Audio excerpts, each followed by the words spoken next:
Direct from Montreal, Canada, this is Rock Talk with Mitch Lafon. Rock Talk with Mitch Lafon. Welcome to this episode of Rock Talk with Mitch Lafon here on Mitch, a Marathon Month, the holiday edition. It is the last of the holiday edition shows. I will get back to my regular schedule of Saturday and Sunday starting next week, but this one we've got Desmond Child. Singer-songwriter Desmond Child, of course, he has written some of the greatest hits for some of the greatest artists, including Living on a Prayer, You Give Love a Bad Name for Bon Jovi, I Was Made for Lovin' You for Kiss, Angel for Aerosmith, and I Hate Myself for Loving You, which Bon Jovi wanted, but Joan Jett got to do. I, of course, interviewed Desmond previously. This is interview number 2, and it's, in fact, a little bit long. It's about 50-some minutes, so I won't keep you too long on the talk-ups, but he does have a new album out. Came out at the end of October called Desmond Child Live, where he performed some of the songs I mentioned previously live, and you also get to hear him do some of the songs he wrote for other bands, including La Vida Loca, Shake Your Bonbons, She Bangs, and so on and so forth. So just a fun collection. Definitely worth checking out. And while you're on the internet, checking out the album, hopefully over at Amazon.com and buying yourself a physical copy or any of the music retailers, head into your little URL space there and type in MitchLafon.com. I have owned the domain name for a couple of years now, but I've done absolutely nothing with it. But that is going to change. I had this rant a while back about how aggregator news sites take your interviews and just repurpose them and turn them into a clickbaity headline. And yet content providers like myself, and like I mentioned before, that metal show, Talking Metal, Decibel Geeks, all those sites where they just grab the stuff. They don't pay us. They just grab it and don't pay us. So you've got these aggregator sites, aggregator news sites, or aggregator news rock sites, if you want to be super precise, that put out all your content, take fans away from listening to your show, because after you read the content, you just go, oh, okay, I see okay, Paul Stanley said this, great. And you don't bother listening to the interviews, and listening to the interviews and getting those quote-unquote spins, to use an old terminology, on YouTube, on Spotify. That's where we make that's where we monetize it. That's where we make a little bit of money to make all of this stuff worthwhile. And those sites prevent that from happening because they just steal your content. They literally just steal your content. So. And by the way, you'll notice that some of my content doesn't appear on a couple of the sites now, because when you say, "Hey, could you pay me?" they go F you, and you're like, "Oh, okay." Anyway, so I don't know why I turned all this into a negative, but MitchLafon.com is going to come, and you can go there. There will be posting. Listen, it's going to be a work in progress for a little bit until we get a rhythm going, but your press releases, your news, your rock news, the interviews and all that will slowly start appearing and slowly be sort of a repository or a go-to place to get what you want to get. And instead of going, oh, where's Mitch? Oh, he's on Spotify. Oh, he's on YouTube. Oh, you just go to MitchLafon.com and everything will be there, and you'll be able to click array and go, oh, I want to listen to this on Spotify. Oh, I want to listen to this on Deezer. Oh, I want to listen to this on YouTube.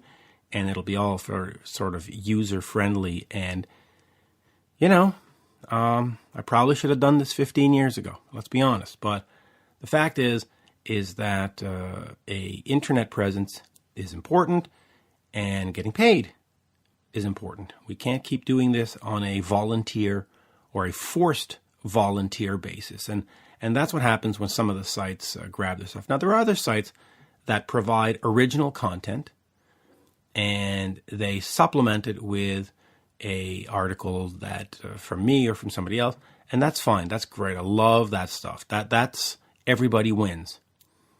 But there are two sites in particular, and I'm not going to start naming names, but they just grab your stuff mercilessly. And by the way, when you write them and say, hey, could you, they don't answer you. So they grab your stuff and they don't even have the courtesy to reply to an email. Not even bitching emails like, hey, I've got an important interview coming up. Actually, I could really use some help on this one. Could you do something? They don't even bother. Whatever. MitchLafon.com is coming up, and let's get right over to the one, the only, the terrific Desmond Child. We are speaking with a songwriter, Desmond Child. We have spoken once before, Desmond. It was an absolute great chat, and I just said, you know what? Got to do it again. We got to do it again. So bonjour. Happy. Bonjour, as we say in Montreal. Bonjour. Yes, so just before we started recording, I was telling you that I have this CD. You can hear it right here. I've got the Desmond Child live CD in front of me. I have been playing it all afternoon. I even made a playlist for my phone, and it is, and I can't swear, but it is effing fantastic. And I'll say this, and I'll add real quick. Some of the bands that you've worked with, I'm not a fan of, which is fine. But then I hear your versions here, and I go, you know what? All these songs are great. So I'm going to go back and rediscover the versions that were done with the other bands and stuff, because it flows. It's beautiful. Well, thank you so much for saying so. So I call myself like the lead singer of the ultimate cover band of original songs. I know, it's kind of funny that in a sense you're covering these great songs by Cher and Bon Jovi and Aerosmith. And yet you wrote them. So, yeah, you're right. And in my I do weddings and funerals. Well, I am married, but I'm going to get remarried and invite you out just for that. But no, I also threw in 2 Lena Hall songs that Holly Knight had sent to me.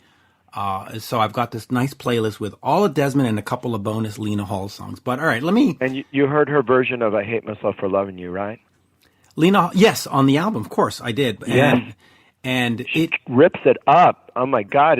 And she made it her own. It's completely different than Joan Jett's version. Well, okay. Let me ask you this just real quick, because Holly Knight sent me Lena Hall doing a cover of "Space," which was done by Cheap Trick or Holly Knight's song, and another one that's unreleased.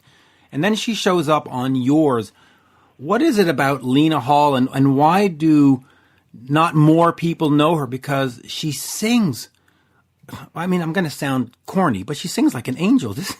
Well, first of all, she's a Tony winner for her role in Hedwig and the Angry Inch a few years ago, and she's now starring in her own television series called Snowpiercer that's being filmed right now in the Yukon or something like that. And she's just an incredible actress. And she also sings. I discovered her when she was a chanteuse, a kind of wandering chanteuse in a kind of adult circus called the Spiegelworld tent. This tent was like 80 years old tent that traveled all around the world. And, this kind of like off-color humor and, kind of sexy gymnastics. And she sang all the way through it. And I turned to my husband, Curtis, and I said, she's a star. All these other things, fantabulous things are happening. Can't take my eyes and ears off of Lena Hall. No, you can't. She is a star. So, all right, I want to get into Lena. I want to get into what you said on the album before that about Jon Bon Jovi heard the song and said, hey, F you, why didn't you give this to me? But I want to ask you this real quick.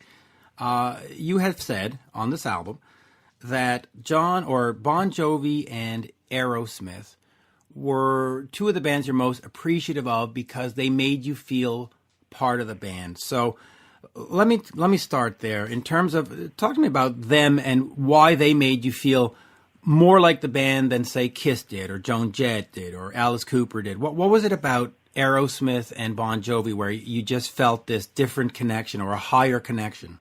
I think that maybe fate was, kind of pushing us together. And they had no reason to relate to me. I was older than they were. They were young, Jersey studs, and completely hetero and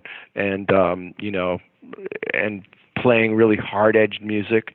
But we got in there, and on the first day, I had a title in my back pocket, "You Give Love a Bad Name." And John looked at me. I mean, I don't think it was even 15 minutes into into the session, and I saw my first glimpse of the $1 billion Bon Jovi smile. And he immediately said, "Shot through the heart, and you're to blame." And then the three of us said, "You give love a bad name." And we did our first high five, three-way high five, and never looked back. And we had chemistry together. We had a fate that was leading us to each other. But I have that relationship with Paul Stanley of Kiss. I never wrote with Gene, even though he's been very nice to me and respectful and has said great things about me. My relationship was always with Paul. I was Paul's guy. So Paul and I also have that. I mean, I wrote like 18 songs with Paul. Among them, I Was Made for Loving You, Heaven's on Fire. Oh my God, like just so many. Well, you're forgetting the biggest one, Bang Bang You, which... Oh, right. Bang, Bang You. I love that song. It's a great song. And you wrote Reason to Live, which is a great song, which was later covered in Canada by Honeymoon Suite, by the way. So I need to get a copy of that. I've never heard it. That sounds awesome. Honeymoon Suite. Yes. Honeymoon Suite doing Reason to Live with half the band of Firehouse playing on it. So it's quite a great version. In fact, I'll send it to you if you want. After please. I'll send it to you and you can listen to it. It is on iTunes in Canada. I don't know if it's on iTunes in the States. It might be, but it's great. Anyway, so okay. Well, let's talk about this Kiss connection here. You come in 79 to write "I Was Made for Loving You," like you mentioned. And there was this sort of pressure to get a single and a top 10 hit. And Kiss was not one of those single bands, right? They were all about the show and the presentation and the mystique. Talk to me about those writing sessions and being, okay, well, I'm the guy from Rouge, and now I've got to come and work with Paul Stanley and make them a chart success. Paul Stanley saw our posters, the posters of my group Desmond Child and Rouge, these three gorgeous women, all over New York City, and was intrigued and showed up at a little place called Trax that was underground on 72nd Street. And he, of course, because he's a star, he came backstage to say hello. And we made, fast friends, and because he loves R&B, and so we had kind of like a R&B style combined with rock. And it was kind of a fusion. I was trying to reinvent pop music at that time, and I didn't even know it. And so he said, "Hey, why don't we try writing a song together?" So I showed up at a Kiss rehearsal, and during the break at SIR, there was a big grand piano off to the left, up on the stage. Everybody took off, and just he and I were at the piano, and we wrote the song. And it was like magical experience, and I was the one that told him, look, do these kind of dramatic chords over a disco beat, like just 4 on the floor, and put heavy guitars on it. And he was like, okay, I don't think Gene's gonna like that, but whatever. And Gene never liked it, not to this day, but it's their biggest international hit. And I don't know if you saw that movie, Why Him? It's all over it. And there's Gene, happy as could be. Great payday.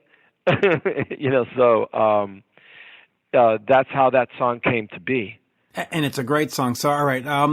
I was just talking to you about how with Aerosmith and Bon Jovi, you felt like the band and they took you in like no others. Were there ever situations where you were sent out by a record company or a management brought you in and it just wasn't that? The band just said, hey, you songwriter dude, go sit in the corner and we'll get to you.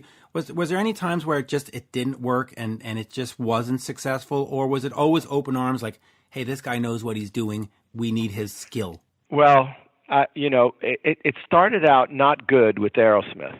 Just to tell you the truth, I was forced on the band. But I walked in there at a big warehouse where they had set up a stage, and there was an army of guitars, 100 guitars, every kind of sparkle, purple, rainbow colors, Strats, Les Pauls, I mean, on stands, all in rows, right? Very neat rows. And on the stage was a mic stand strewn with gorgeous, silk scarves. And I walk in, and there's just some roadies around, and I hear some kind of loop going on backwards. And Stephen, who's, very, he's a people pleaser. He just, very nice. And he kind of, I didn't even say a word yet. He just, hey, come over here. Listen to what we're doing. And so I listened to it, and it was like this backwards loop, like da-da, da-da. And he started singing, cruising for the ladies, da-da, da-da, cruising for the ladies. And I said, that's really bad. Those are my first words to Aerosmith. And Joe looked at me, crossed his arms. And Stephen, who's very, sheepishly said, well, when I first started, singing that riff, I was singing Dude Looks Like a Lady. And I said, what? That's a smash hit title. And Joe said, but we don't know what that means. I said, listen, I'm gay. I know what that means. Let's do this. And talked him into telling the story about, because he told me the story of how he came up with that. And they had gone after hours with the roadies to a bar, and nobody was there, a long row of empty stools. And at the very end, there was this gorgeous platinum blonde, with like, black nails and, very curvy. And they were all like drawing straws as to who was going to go over there and say hello. And suddenly, she turns around, and it's Vince Neil of Motley Crue. And that's when Stephen said, oh, that dude looks like a lady. Dude looks like a lady, because he loves alliteration. So that's how that title was born. So then I said, well, let's follow that story. Walked into a bar on the shore. Her picture graced the grime on the door. She was a long-lost love at first bite. It goes on and on like that. And then the second verse goes, never judge a book by its cover or who you're going to love by your lover. Meaning there's total acceptance. The guy doesn't run away. And so then later he goes, my funky lady, I like it like that. So, I mean, there were people, recently, in this new LGBT movement that were kind of saying, oh, that song makes fun of transgender. And it's like, no, man, like, listen to the song, read the lyrics. It's the complete opposite of that. It's total acceptance. But my point being that it was rocky, as I was dragging them into my concept. And so, that song reignited their career because it brought humor and fun, into, a kind of, hard rock genre. And also they were, doing a lot of kind of bluesy things that, kind of had a lot of, yabba dabba dabba dabba da. So my nickname for Stephen is Yabba Dabba Doo. And I've got like Fred Flintstone. Like Fred Flintstone, and I've got to say, that song, "Dude" and "Permanent Vacation," is what got me back into Aerosmith. I grew up listening to Rocks and listening to Nights in the Ruts and all that, and then I got into Bryan Adams' "Cuts Like a Knife" and Huey Lewis sports, and I just sort of wandered away because they had sort of run out of steam. And then I heard "Dude Looks Like a Lady," and I went, "Yeah, I'm fucking back. That's good." Yeah, and I love that album, and it was life changing for me in terms of it's the first CD I ever bought, like in terms of CD. It was great. So let me ask you about that, because you go see Aerosmith, you hear cruising the ladies, cruising for the ladies, and you're like, well, this kind of sucks. Sometimes, or in the industry, we have something called a song doctor, and that's usually somebody who comes in when the record company or management hears the songs and goes, wow, that sucks, and we need some help. Was that a role that you were given were you a song doctor, or were you just, hey, here's a guy who writes some songs? Like, was it always just let's write songs together, or were there times where management and record companies went, wow, that's bad. We need Holly. We need Diane. We need Jim Valens. We need Desmond. We need somebody to help this because. Well, in a way, I kind of invented a career for myself, because usually, there always were like songwriting teams, like Jim Valens and Bryan Adams and all that. They always like stuck together. But I was because of my experience with Kiss, and the success that we had, I started getting calls to, go and, try to help people come up with something that was radio friendly, let's say. But the thing is, it's that, it's not that, I was setting out to write hits, because that's not my process. It's like riding a bike and then thinking about it, you just fall off. It's just, that's my taste, melodies, great melodies. And I learned so much from my mentor, Bob Crew, who wrote all those hits with Bob Gaudio for the Four Seasons. And, I spent 2 years learning, how to rhyme clean rhymes. I mean, he's the one that told me that rough and enough rhyme, but not enough and love do not rhyme. It's like, what? Yeah, one's a V sound and one's an F sound. And that subtle difference, made a huge difference to me, because he explained that clean rhymes are easier for big stadium audiences to remember and sing along to, because they know what the next word's going to be. And so that was a huge innovation, because many times people that were, in rock bands, they never had formal training even in music. They just, did everything by ear, and they never really studied lyrics and, things like that. And so, alliteration, also starting out with a great title. So like in the case of Dude Looks Like a Lady, all there was that loop and that title.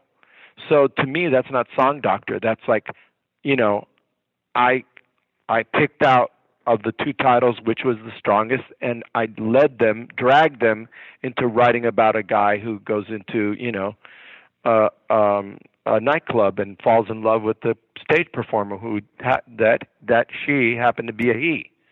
And, which was a very unusual thing to write about for a hetero rock band. And so, the term song doctor started to happen with some of the bands that I wrote with, which shall remain unnamed, because they didn't want to admit that I was co-writing the songs from scratch with them. I mean, I walk in cold except for a title.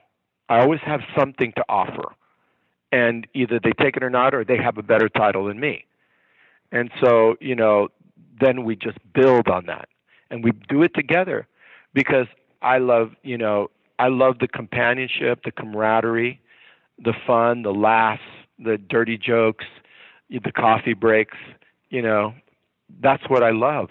And, I had a lonely childhood, and that's why I was always drawn to collaborate. Well, it's working out, and we covered some of this stuff in the previous interview that we did about 6 months ago, I guess it was. But I want to get to this one album that I know you love, but it didn't get a lot of love from the general public. It sort of fell under the radar, and it's this Scorpions Humanity Hour 1, where you've written every song, you co-produced.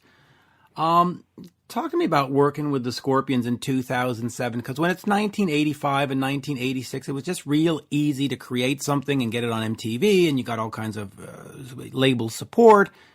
But here was a band sort of trudging water here by 2007. What was it like going into that recording session and then just coming up? And I'm telling you, for folks who haven't heard it, this album is a solid rock record from start. I mean, there's not a bad track on it. No, I mean, I consider it one of my top works. As I had just finished 9 months with Meatloaf producing Bat Outta Hell 3, which I also think is a masterpiece. And I mean, I put everything I had into that record. And so when we had the rap party, the Scorpions showed up, and I just liked them. They made friends, and then they said, "Oh, do you want to do our next record?" And it's like, okay, but let's do something really different. I mean, lots of my friends, my managers, everybody said, "Oh, come on, don't work with them. They're like has-beens. They do beer halls in Germany. Like, forget it." And I don't know. I just felt something, and I just believed in them. And I had rules. I made Klaus go to singing lessons with Eric Vitro. He's like voice coach to the stars. and he studied 6 months and got his voice back. I mean, it had gotten very rough on the edges, and all of a sudden I'm hearing those clean tones, from, the early records, because all it took was a little training. That's not something that rock musicians do. And then we put together a songwriting team. It was like a workshop, kind of a song camp, because I had always done that for different artists that I work with, Ricky Martin, Leanne Rimes, American Idol, and all of that. And so we all came to Nashville, and we just like drilled down for a week. James Michael, Eric Bazillion. I can't remember all the incredible people that were on it, and it was like we were like a team. Well, and you had Fredrickson on there too. Yeah, Marty Fredrickson. Yeah. The Scorpions. James Michael. And so James Michael, I mean, he's a genius, and he, co-wrote a lot of songs on Bat Out of Hell 3 with me, like Blind as a Bat. It's like one of the best things I've ever done. And we started getting into this. I had met this futurist named Liam Carl, who had this amazing, he was an art director and had these amazing photographs of robots, female models that had like the skin torn off, and you could see all the wires and, the mechanics underneath. And so I thought, wow, let's do an album where, it's the story of, man against machine. And, we're at the end of the world, and they're hiding in a bunker with their bots that, are, they've fallen in love with. And also, I wanted to restyle them to look the part, and also this kind of like East German kind of look, and I said, okay, no leopard shirts, no cowboy boots, no 10-gallon hats, no gold chains, no tight jeans, it was like a total makeover, because with Liam Carl, we kind of had this whole total vision. And we followed it through to the end, even down to the photo shoot, the way it was all styled.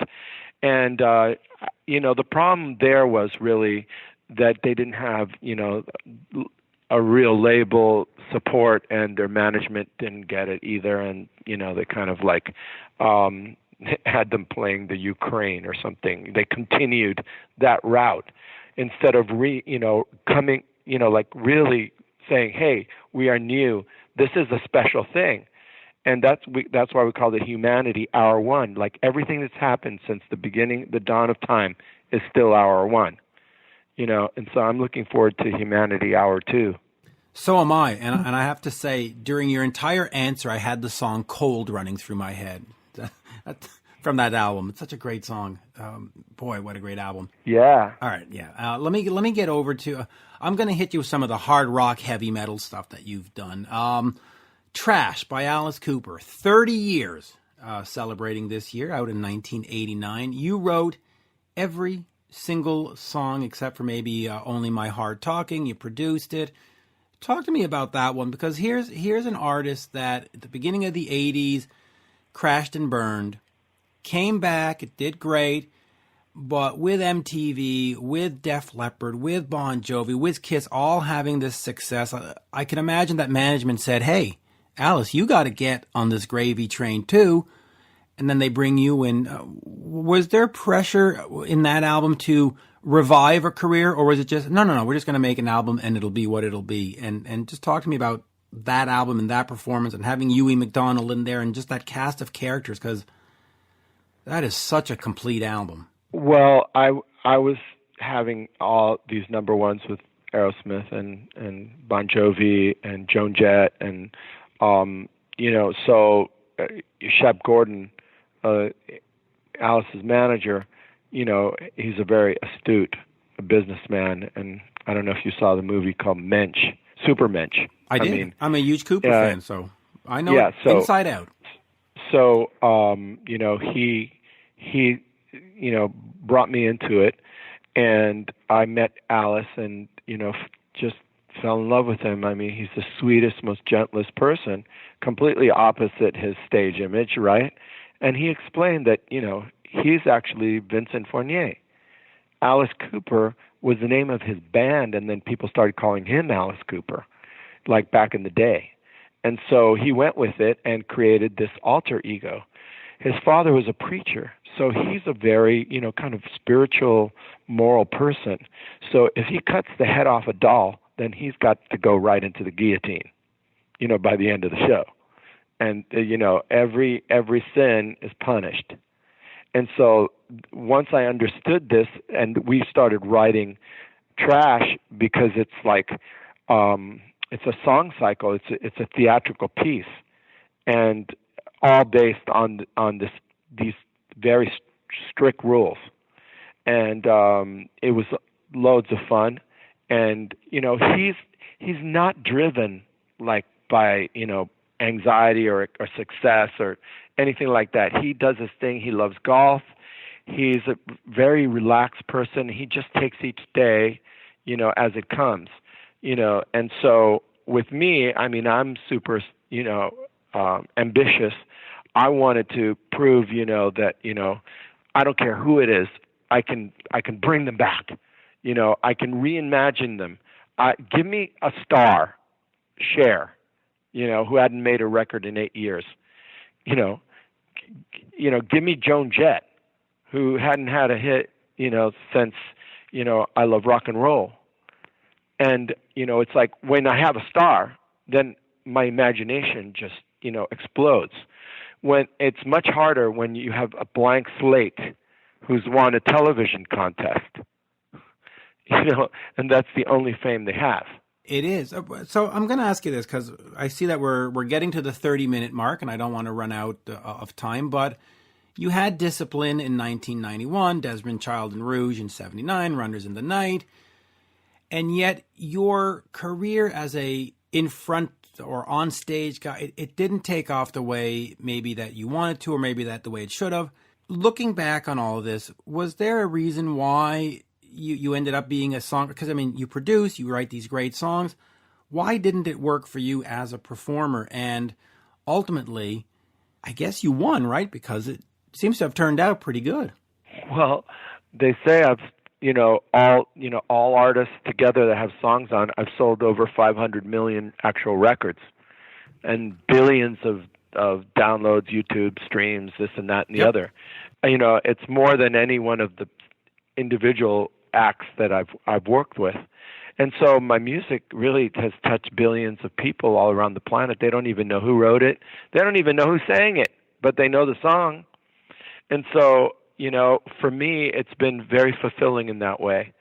But you see, what happened with me is that while I was in Desmond Child and Rouge, which I had co-founded with my girlfriend at the time, Maria Vidal, I realized during making the first album that I was really way more gay than I was bi.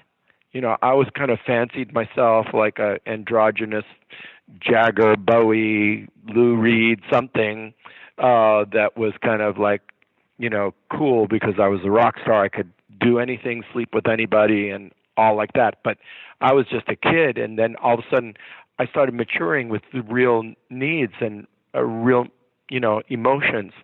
And I realized that, as much as I, loved Maria and I'm still like madly in love with her, and she's the godmother of my sons, that wasn't going to work, and so that's what Runners in the Night is all about. And the first song on it's called The Truth Comes Out, so I was out. And, I think that, I waited a couple of years in, hoping that John Landau, who was Bruce Springsteen's manager, would manage me. I mean, I would meet with him and he would give me advice, and I was kind of waiting on the side, and I waited like 2 years, and, I lost my confidence. And I started working with Bob Crew, who is, Scorpio, and I'm a Scorpio. And so because I'm a Scorpio, he took me in, and we spent 2 years and we wrote 38 songs. But that was, songwriting university for me. And so that was kind of like those, the early 80s was kind of like a cold period for me. And, of course, I had Heavens on Fire popped out, and things like that. But after I worked with Bob Crewe, that's when all these hits started to happen. And so in the back of my mind, I'm saying, yeah, I'm going to have all these hits, and then I'm going to come out with my solo record, which I did, Discipline. But, by that time, there were a lot of, company politics. I was signed by Bob Krasnow to Elektra Records, and, he was, having difficulties. He was being, sabotaged by the people that worked for him, and eventually, pushed out of the way. And, so I kind of, because I was his signing, I worked hard on that record, and really there's really good stuff on it. I was out on the road, but I didn't get tour support, so I was, playing state fairs just on a little piano. I mean, it wasn't really set up right. And right during that time, rock died. All of a sudden, MTV played, It Smells Like Teen Spirit, and it was like almost like Elvis must have felt when he saw the Beatles. It was like all the bands I worked with instantly became legacy bands. Not so much Bon Jovi. They like kept creating and kept going forward, and they had their own market. But it was like, wow, these guys that were art students that could play 3 chords and have hair dropping in front of their face, these shoegazers with these droney songs that had absurd lyrics, and all pulled in. It was the opposite of what we were creating. These guys that would stand there and Freddie Mercury with their arms out and take in a whole stadium. It was the complete polar opposite. And so it was during that time that I was like, and my record didn't take off. I had heard some music that sounded like Bon Jovi, but it had a twang, and I found out it was Garth Brooks. So I got on a plane, and I was, received very beautifully by Celia Froelich, who's the head of EMI where I was signed, and she set me up with writing sessions, and I wrote with, I said, I'm going to get a cut by Garth Brooks. So I wrote with Victoria Shaw, who had co-written The River with him, and the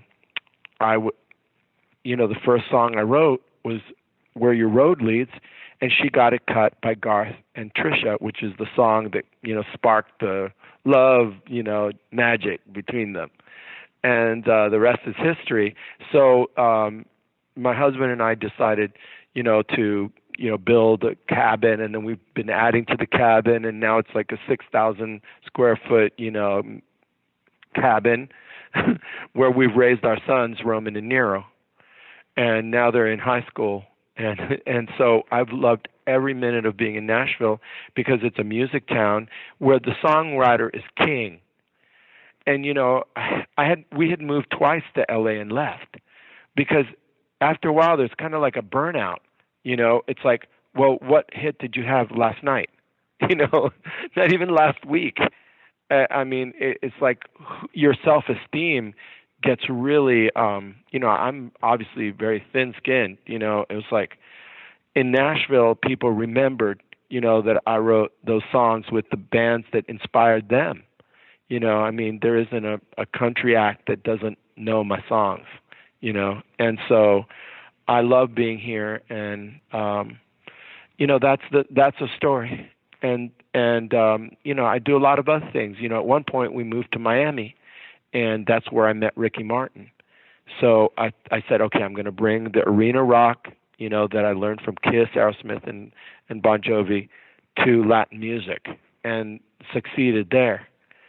And so that's the thing. To me, I don't, I call myself genre fluid, because which I don't makes really, sense. And because I don't really think about genre. I think about the story. I think about the message, and then we dress it in the style of that the artist wants to perform. Yes, and let me just catch up on a few things there, because you mentioned Nirvana, and yes, they were the polar opposite of everything that you did. You were good. And so I'll leave it at that. You mentioned Roman and Nero, the documentary to the story of Roman and Nero, which came out a few years ago. We talked about it last time, actually. It is truly heartwarming. It is such a great story.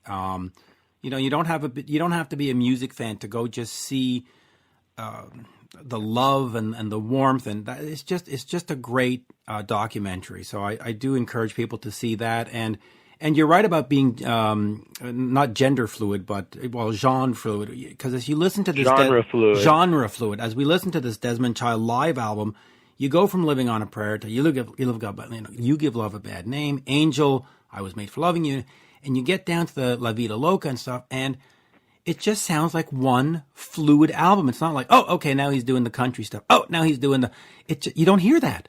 It goes all the way through, and you just go, wow, that's just a great album. And you can hear the elements of what you've written, and it's just like, wow. And I was telling my friend from the radio station before, I was just like, when you hear La Vida Loca and you hear a kid, you go, wow, these are all different songs. But when you hear this on this live album, you go, oh, this is an artist with a vision. It's just really, it's brilliant. It's a brilliant album. Well, it's all part of this kind of trilogy I'm making. The album came first. I got my feet wet. I've been co-writing my autobiography with David Ritz, and it's called Living on a Prayer, Big Songs, Big Life, which will be out in the spring. And at the same time, we're making a career documentary based on my autobiography. So, that's not the Cuba Libre. I'll be back. Right, that's not the Cuba Libre. That's something different. No, Cuba Libre is working. I mean, it's going forward. I mean, it's been a long project, collaborated with David Sigerson, and it's the true story of my family before and after the Cuban Revolution. It's a Broadway show, and I'm also co-producing Transcon, the making of Lou Pearlman and the boy band Revolution. And it's a story of the $500 million Ponzi scheme that bankrolled, the whole, O-Town explosion with, the Backstreet Boys and NSYNC. And it's like that's been, in the making for many, many years. And the story only gets better as people keep coming out and telling their version of it. And so I got together with Pressman Film, with Gentle Giant, with Anton Partners, and my collaborator on that is Andreas Carlson, who co-wrote Bye Bye Bye and I Want It That Way. So the thing is that I sort of got sick of going around with a song in my hand and saying, hey, will you please cut my song? And I'm like one of 5 writers. I said, you know what? I want to be a buyer, not a seller. I want to be the one that chooses the songs that goes into, these mega projects. And so that's why I hustled and started, trying to do these big entertainments. Yeah. I see that we're over our time, so I'm going to ask you one question if I can. You were told by Diane Warren, why are you going to go work with Hanson? It's a 9-year-old kid. You were told by whoever, don't go work with Aerosmith or a Legacy Act. You were told, don't go work with Ricky Martin. What are you doing? What do you make of all that advice that you were given, and why did you not give in to the advice and go, yeah, you're right, I shouldn't go write with a 9-year-old kid. Yeah, you're right, I shouldn't go work with her. And why did you just sort of say, hey, the heck with this. I'm going to go do this because I believe in this? I just have always been willful, and, think about this. I mean, I grew up in the projects of Liberty City. We were Cuban, refugees, and I was gay. So I had like 3 things, and poor. We were poor. I mean, it was like so poor. My mom's beat up car didn't have gas in it. And so I got it in me that when she was a songwriter, I got it in me that I was going to be successful, whatever it took, because I wanted to be able to take care of my mom. I mean, her dream was to have a hit with one of the Latin artists that she was writing for, and we could move to a mansion on Miami Beach. And I made her dream come true. Yeah. So that's why I don't give up. And one of my skills is I see stars around everybody. I have to pull away from, like, any kid that comes over. I can see them. I can see, like, stars around them. And then I know what to do to fix them, to encourage them, to bring out their specialness. But there aren't that many, years in a life to do everything like that, So I just have, kind of gone with my instinct. And, like I said, when somebody has already built a following or has an image, it's not even a following because followers leave, but has, a distinct personality. Last year, I was asked to write a song for Barbra Streisand, and I solely wrote a song for her called Lady Liberty, which is on her latest album, Walls. And she wanted to be, singing about things that matter to her, not just love songs. And so I recalled her on that tugboat in Funny Girl going in front of the Statue of Liberty, and she had like a bouquet of flowers, holding it up, and you saw the Statue of Liberty with the torch, and that image of the two of them, the strong women, it was like, boom, she has to sing an ode to the Statue of Liberty, and it's called Lady Liberty. So, it's like Barbra Streisand goes beyond, like she's like Frank Sinatra, she's like Elvis. Did people tell you not to work with her, by the way? Did they say, hey, yeah, don't work with Barbra? I sort of did it under the wire, and suddenly, boom, there it was. I didn't let anybody say no. Yeah, don't take the advice on that one. Who would say no to Barbra? Well, nobody. Yeah. So many more questions. I mean, we haven't talked about Spotify. The last time you said that there was like 5 billion plays of Living on a Prayer and you got like a $6,000 check. Has any steps been made to rectify that? Because I'll tell you. Okay. Yes, we got passage of the, I'm on the board of ASCAP, and the whole industry came together, and we got passage of the Music Modernization Act. And it was a fantastic thing. It was unopposed. In this day and age, to have both the Democrats and the Republicans agree on something, and, President Trump signed it into law. And so that's eventually, it's not overnight, it's going to start lifting our rates. And so, we can't make a living off of this. And we're not the artists that can sell tickets and merchandise and, all these goodies and all this kind of stuff. A working songwriter in Nashville used to be able to make, support a family having a cut, not even a single, just a cut on a Garth Brooks record. But no longer, because it's, people just download one song and then they put it on their playlist, and, they're not listening to albums in their entirety like you do. And so that's the whole point. It's sort of like we have to keep, doing things to try to get people to understand that what we create, it belongs to us. And, I sometimes, with Grammy in the schools, I've gone and we put out paper, and we get the little kids to draw on the paper, and then we said, okay, now in the left-hand corner, put copyright, and put your name, and now hold it up. That drawing belongs to you, only you. And I'll say this because when I talk to the artists and I, talk to the guitarist of the band or the singer, I talk to Joe Perry or whatever, they all say the new business model is put something out, whether it's an EP, and then tour, and then it's the sell the merch.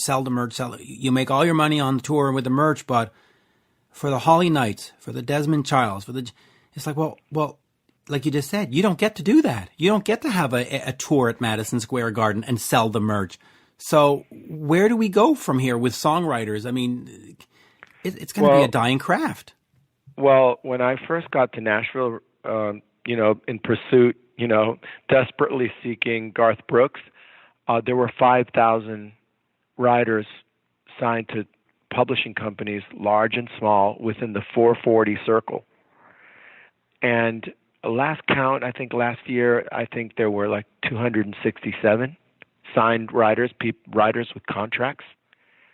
And think about the fact that, because of the way that radio's set up, just a handful of people get played, and usually they're co-writing their own songs. So if you're not in with them, you're not on the record.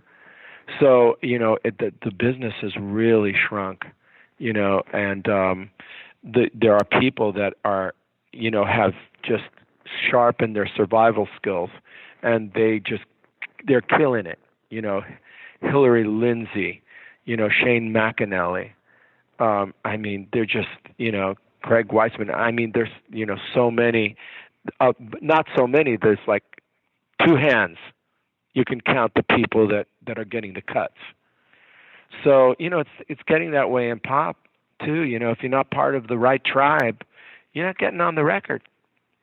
So, what happens is survival of the fittest. So the sharpest, the best, the most ambitious, the ones that have follow through, not only talent, the ones that are hustling, nonstop and creating, that are working 24/7, they're the ones that are going to get on the records. They also have to attend every, music event and get in with the A&R people, with the executives, with the managers, with the lawyers, and they're finding every which way to get their song to Carrie Underwood. You got to play the game. You got to play the game. It's a career. Yeah. It's serious now, because it's a privilege to work in any art, because it's not, in a cubicle, typing away, 9 to 5. And you also look like somebody like Jim Valance, who wrote Pretty Woman on Broadway, which is a way to sort of stay active without having to hustle for, I need a song on the new Bryan Adams album, I need a song on the new whatever. So it's, that's anyway. what I'm doing. Yeah. And so the thing is that if you love music, there's no B plan. There's no B plan. You got to go for it, because you just figure it out. And that's the advice that I give young creators. But, if you go to a school like, Berklee School of Music, Musicians Institute in LA, Belmont, they have programs, and you learn everything about the business, and then you find your place in it. You might end up being an A&R person, but you can actually write songs. You can actually produce records. You can, be a publisher. You can sign your own writers.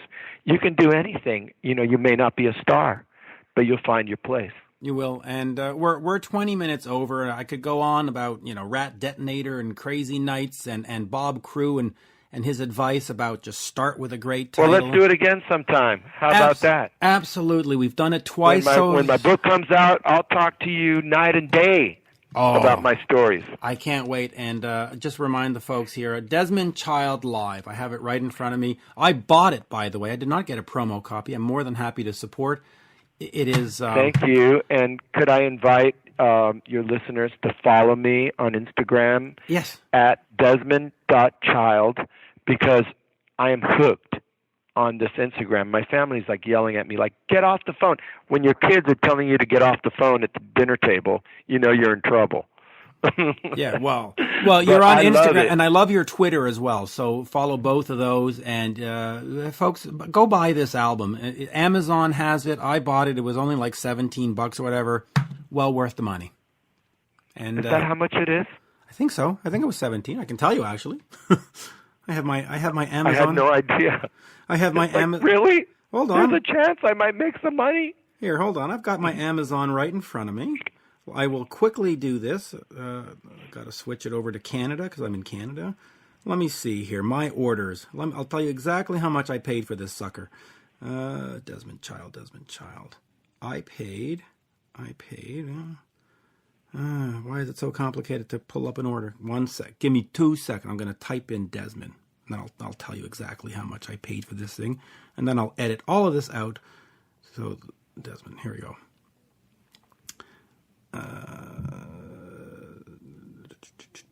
View order details. Here we are. I paid $14.92 plus tax. I paid $17.15 for it. Wow. There you I'm go. honored. Yes. Thank you so much. And I had pre-ordered it even before we had any questions about an interview. I said, no, I want to have this. I want to hear the songwriters' versions of some of my favorite songs. Angel, brilliant song from Aerosmith. You Give Love a Bad Name is what turned me into a Bon Jovi fan and got me off of my Huey Lewis Bryan Adams' Cuts Like a Knife and got me back into hard rock. And so the stuff you've written has changed my life. If it hasn't been for You Give Love a Bad Name, Dude Looks Like I might not be doing this today, because I might have just gone down the path of listening to Beethoven and just sort of faded off into so, I owe what I do to you, basically. And that's sincere, because these songs got me back. I really enjoy being on Rock Talk with you, Mitch, and yes. Thank you so much, and let's do it again. Absolutely. Always a pleasure. And yes, when the book comes out, and hopefully it'll be out soon, on le fait encore. And as we say in Montreal, merci beaucoup. Thank you so much. Great pleasure. Merci beaucoup. Bonsoir. Good night. Cheers. Bonsoir. Here's Paul Stanley to tell you why he doesn't want to shake your hand. Some people might have a little rock and roll pneumonia. Ugh, not even cold gin will kill those germs. This is Rock Talk with Mitch Lafon.